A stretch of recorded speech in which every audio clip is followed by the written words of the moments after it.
With the future of the pension looking grim, the Australian government long ago introduced a way for Australians to fund their own retirement. Superannuation is not something often thought about by young Australians, even though it will play a critical role in allowing them to live comfortably in the later years of their life.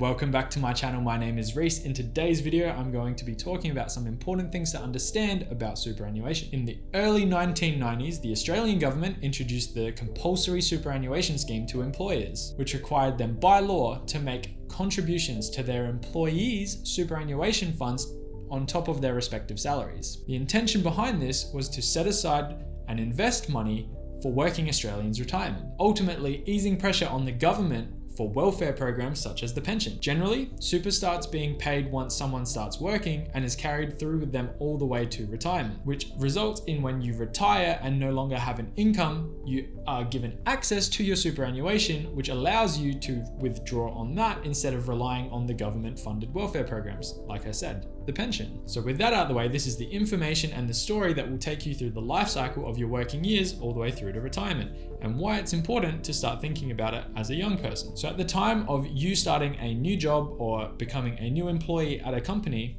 the company will generally elect a superannuation fund for you unless you specify or tell them otherwise that you would like them to pay your superannuation into a specific fund. To select your own superannuation fund, it's quite a simple process. You just need to have the super fund that you want to be with in mind, but essentially you fill out what's called a standard choice form, which is issued by the ATO. Currently, the minimum amount that employers must pay their employees is 9.5% on top of their salary. So as an example, if you earned $100,000 in a year, you would expect to be paid $9,500 in superannuation that year. That's just 9.5% of 100,000. The money is then held by superannuation funds with the intention to grow your money for retirement. So I will cover the many different ways you can build your super, but just understand the actual process here. So your employer makes a contribution to the superannuation fund every month, every 3 months, once a year, doesn't matter, they're contributing to that superannuation fund. They're doing it at the rate of 9.5%. And let's just say they were paying you $5,000 a year in super. $5,000 a year over the course of a 40-year career, that's going to be about $200,000 just from your employer contributing to that fund. This is excluding all of the other ways you can build that super. So each year as well, let's say you get a return of 4% because it's time in the market. You're going to be in those stocks for however long, your value of your portfolio should increase. So come retirement, you should have a pretty hefty sum of money, even without having to contribute yourself, doing things like salary sacrificing, which I will get to in a minute.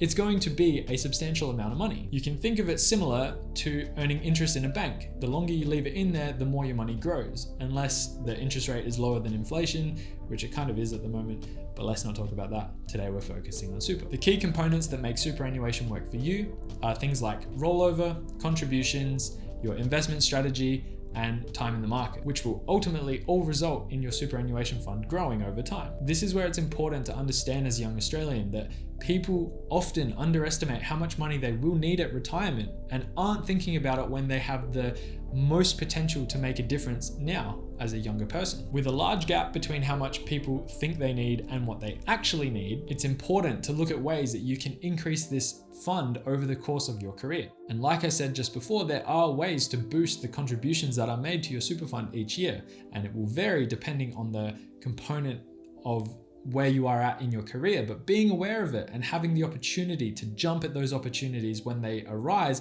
and knowing that that opportunity may be coming, whether it be a pay rise or you moving into a new tax bracket, having this knowledge is important because it's going to benefit you greatly down the line. So one I would like to touch base on is salary sacrificing. This is where you elect to have a portion of your salary, excluding what your employer is required to pay by law.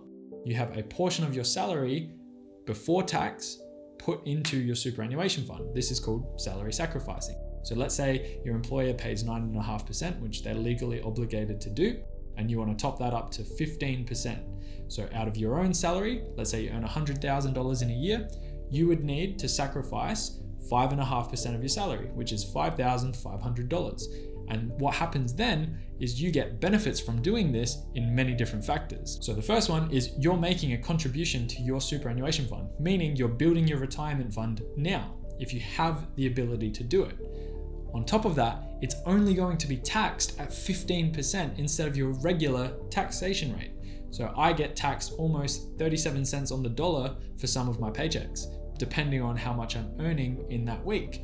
So if I were to salary sacrifice, I could potentially drop a bracket, or not even, I'm going to be taxed for the money that I contribute at 15%, saving me quite a lot of money in the long run. I'm only going to touch on those very simple things regarding salary sacrificing in this video. I've left a link in the description where I go into more detail about the topic. So if you want to check that out, feel free to. Another way to increase that super fund and also gain benefits outside of the realm of contributing to that super fund is tax deductible voluntary contributions. Again, the incentive here is that the money you put towards it is only taxed at 15%. This produces the exact same benefits as salary sacrificing. It's just where you might not have that agreement with your employer to do it for you and you do it manually. Just note that when what your employer contributes plus whatever you contribute exceeds $25,000, so $25,000 is the cap, it's no longer taxed at 15%. So if you want to max it out every year and you're able to do that, $25,000 is the cap. And the last thing I'm going to touch on in this video is after-tax contributions, which just is you dumping money into your super fund